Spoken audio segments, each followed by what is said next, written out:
Probably the biggest things we take for granted are the things we can't see. But just because we can't see them doesn't mean they aren't important, if not vital, to our health.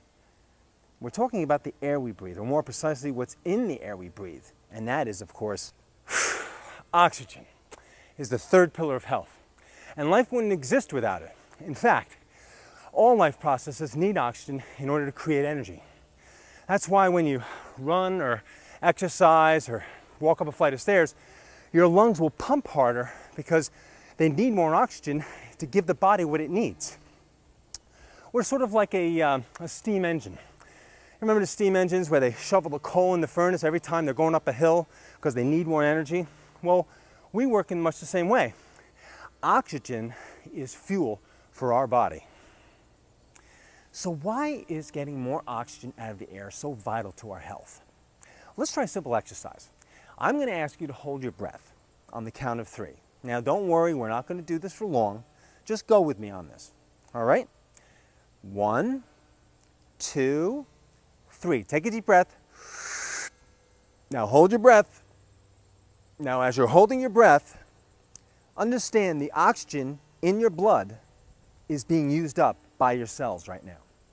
And that's how the process works. But pretty soon, that oxygen is going to be gone. And your cells are going to be finished, and they're going to be saying, we need more oxygen to keep functioning properly. So as you hold your breath, you're going to start feeling uncomfortable. You're going to start feeling the urge to breathe again. Keep holding your breath, though. And as you feel that urge build, pretty soon your cells are going to get a little antsy. They're going to say, hey, doesn't this guy know we need some oxygen down here? Let's go, start breathing. And as you keep holding your breath, that urge builds more and more. And pretty soon those cells are going crazy. They're saying, give us oxygen.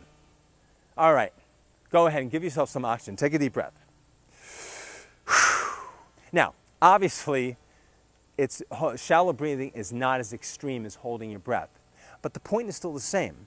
When we take shallow breaths, we are not giving our cells the oxygen they need to function properly. So what's really important is that we learn this new technique I'm going to show you, the bottom-up breathing, that's going to give more oxygen to the body so you feed your cells what they need most. Consider this. Otto Warburg, a Nobel Prize winning and renowned chemist, proved that cancer lives in a low oxygen environment. Every time he lowered the oxygen level by 35% in a healthy cell, guess what happened? It became cancerous. Now just think about this for a minute. Every time he lowered the oxygen level in a cell, every time he took away its food, it developed disease. And when he took away 35% of its food, it developed cancer.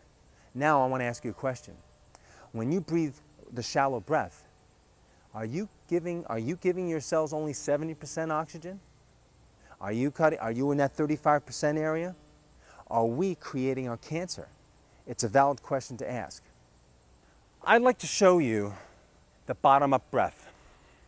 Now, the reason I call it the bottom-up breathing technique is because you start filling, just like you'd fill a glass of water, you want to fill your body, your lungs, from the bottom up.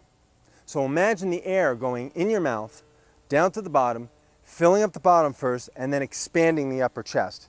That's the procedure. Now, what this will enable you to do is to get more oxygen out of the air you're already breathing. Now, I'm going to demonstrate this for you, and then I want you to try it at home. I'll walk you through it. The bottom-up breath looks like this. First, I'm going to exhale all I can. Then, I'm going to inhale and pop out my stomach. So now my stomach expands. Then, I'm going to pretend there's a string attached to my chest. I'm going to pull my chest up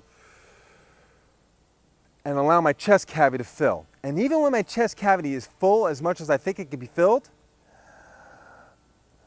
I'm going to fill it up even more. I'm going to fill up every cavity of my chest. All right? And then once you're full, you can let it out. Okay. First you start here at the bottom, then the upper chest. That's what it looks like.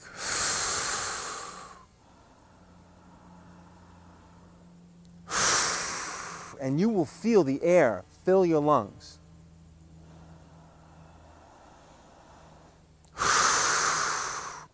Now compare that to your shallow breath. You're barely getting air in your lungs. You're starving your body. Okay, so let's do the bottom up breath together now. Ready? Stand up at home. This would be the best to stand up.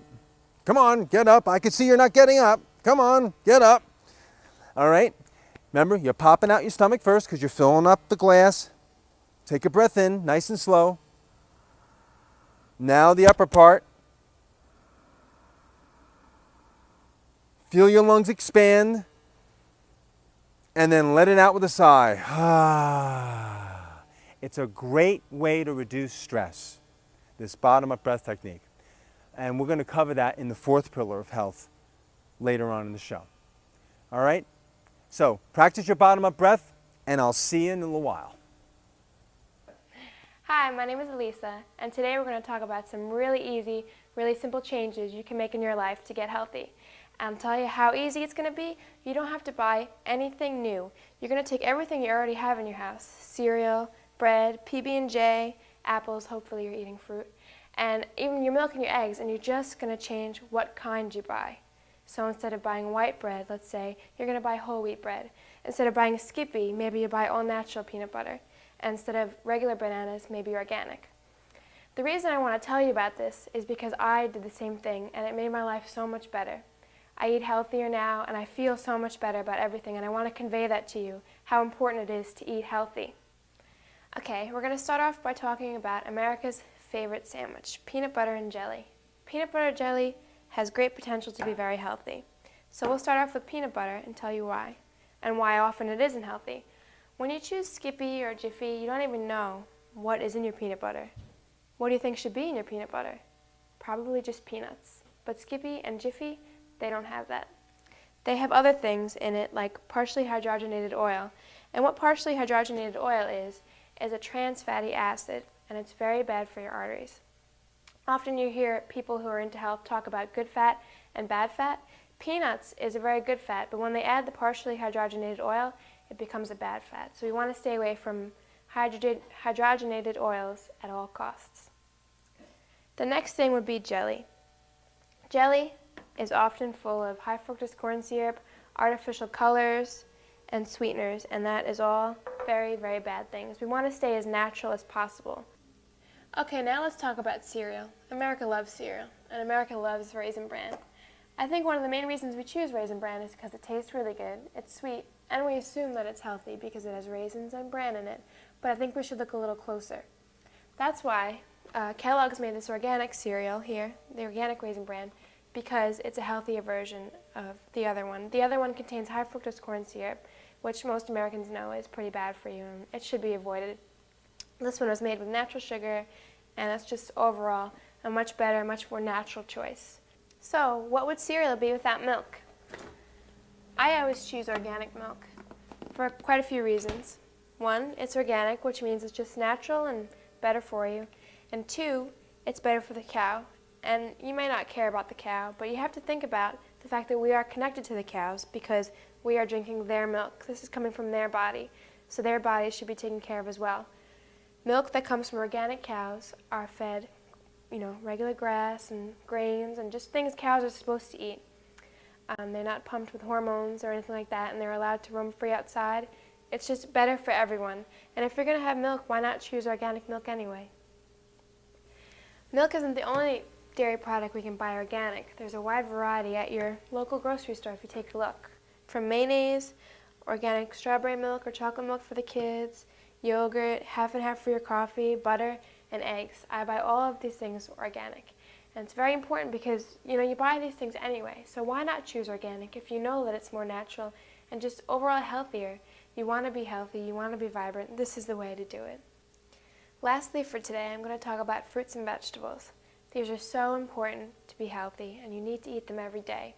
I know it's difficult, you're on the go, you see Dunkin' Donuts, you stop there and get a donut. You should really, really try and eat your fruits and veggies every day. It's so important. The reason I choose organic, particularly for fruits and vegetables, besides the milk and the eggs and all that, is because pesticides are sprayed on your fruit through every part of its life cycle, from when it's tiny to when it's a full-fledged apple or whatever it is they're eating. So the pesticides are embedded in your food all around. It's not something that you can just wash off of the skin like they say.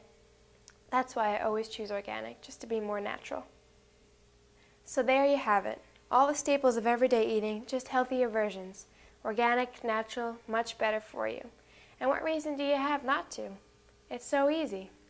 I'll see you next time. Take care.